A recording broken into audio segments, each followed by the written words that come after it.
Shalom Aleichem everyone, hope everyone is well, hope everyone had a wonderful, wonderful week. It has been so busy here with parents visiting, alumni visiting, high schools visiting, prospective families visiting. Baruch Hashem, very, very busy week, very special week, a lot going on. I wanted to share a quick idea on Parshas Beshalach. And for the next, we're in the Midbar, we're moving into the Midbar, we have Kriyas Yamsuf, and for the next 40 years in the Midbar, the Jewish people are going to be eating the man as their core sustenance. And the man is a phenomenal nace. But if you look at how the Torah describes it, we're told in Perek Tet Zayin Pasuk Daled, Vayomar Shel Moshe, Hineni mamtir lachem lechem min hashamayim. I'm going to rain down on you bread from the heavens. Wow, what could be better than that? V'yatza ha'am v'latu dvar yom beyomo. And the nation's going to go out every single day to collect man. Unbelievable. For what purpose? Leman anasenu, to give us a test, a nisayon, ha'ilech b'torah simlo, if we're going to follow the Torah, or if chas v'shalom, the Jewish people are not going to follow the Torah. Now that's a very stunning pasuk, because if you ask me, the man is a tremendous gift. It's a tremendous miracle. Why is it a test? Why would you call it a test? And in fact, the man has a lot of significance. And we know, it's very well known that every year, this time of year, I get an email or 2 or 10 about the famous skula of Rav Mendel Miriminov, who told us that if you say on Yom Shlishi, on Tuesday of Parshas Beshalach, you say the Parshas Hamon, it's a skula for Parnas. My father-in-law religiously sends me that message reminder, say Parshas Hamon, to make sure his daughter and grandchildren and great-grandchildren get taken care of. A skula for Parnasa. We love skulas, but sometimes we miss the point. There's no easy fixes. Don't say this magical psukim and all of a sudden everything's going to be smooth. There's something deeper over here. And somehow the Torah tells us that the man is a test, a nisayon. How so? So I want to share with you 4 pshatim. Quick 4 pshatim, one after the other. Shitas Rashi. Rashi says, what was the test of the man? The test of the man was that every single day man would fall, but there'd be certain halachos that were linked to the man. For example, the man could not be left over from one day to the next. You could not go out to collect man on Shabbos. A double portion would fall out on Friday. There were halachos, mealtime. There were halachos at mealtime, dinim, that had to be kept. Those were the tests. The test wasn't the man. The test was the side dinim, if you will, halachos, that were linked to the man. Okay, that's pshat number 1. Pshat number 2 is the Ramban. And the Ramban says a beautiful idea.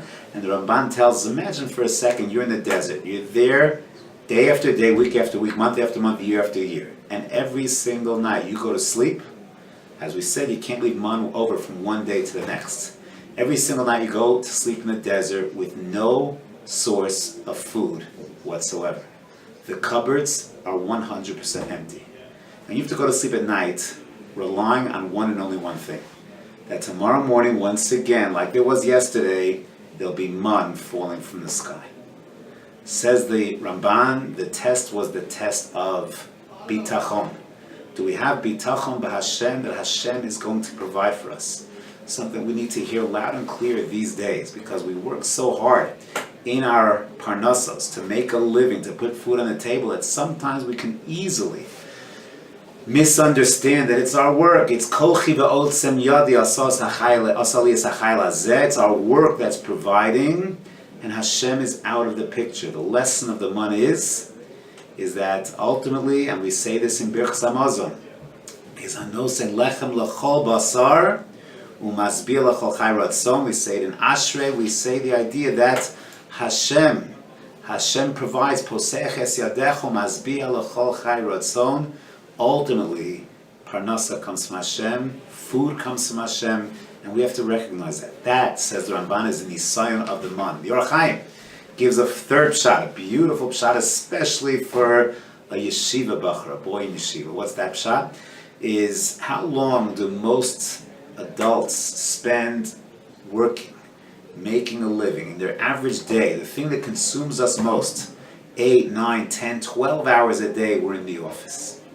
Toiling, working to put food on the table for our families. It's a lot of time. Imagine if someone said, I got it covered. You don't have to worry about it. I will take care of all of your financial needs. We would jump at that in a second, I am sure. So what would we be given? We given money? No, I don't think so. What we'd be given is time. Free time. That 8, 10, 12 hours a day is now freed up for us to do whatever we want. Says the Orach Chaim HaKadosh, that is the Nisayon of the month. Is Klal Yisrael in the Midbar now had a chance to connect to Hashem, to involve themselves in Torah study, in connectivity, and that was their Nisayon. Ha'elechim Torah Simlo, I've given you the most valuable gift in the world, the gift of time. How do you use your time? How do we use our Shabbases? How do we use our Motzei Shabbos? How do we use our Sundays? How do we use our Thanksgiving breaks, our winter vacation? How do we use our free time? That's the Nisayon of the month. Last pshat. And this I will ascribe to my daughter, Esti Isaacson, who said over this pshat when she was 6 years old. I like this pshat a lot. She says, imagine we're in the desert for 40 years.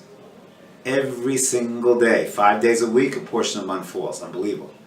The 6th day, double portion falls. Unbelievable. The 7th day, nothing happens. And again, and again, and again, year after year, decade after decade. And there are going to be children born into this lifestyle. You know what they're going to start to think? This is normal. This miracle, it's not a miracle, it's nature. It's regular. It's what we come to expect. Of course the sun rises, of course the sun sets, of course plants grow, of course babies are born, of course our digestive system works, our respiratory system works, our circulatory system, of course. What do you expect? Says Esti Isaacson. That was the test of the month, to realize that what looks ordinary, what looks regular, what looks routine is in fact a miracle. And that requires a certain perspective, a certain, as we say in Hebrew, mabat, a certain vision, to look at what looks like normal as something dramatic. So we should take a lesson from the month, incredible lesson, when it comes to our parnassas, when it comes to our approach to the world. Number one, everything that we do has some kind of halachas associated with it. That's Rashi. Number two, Ramban, a sense of bitachon b'Hashem, know where it's all coming from. Orach Chaim HaKadosh, how are we using our free time when we have it? And lastly, appreciate the miracles that are around us all the time. It'll enhance our lives. It'll make us deeper people, more thankful people, more connected people, more profound people. These are some of the lessons that we can learn from the month.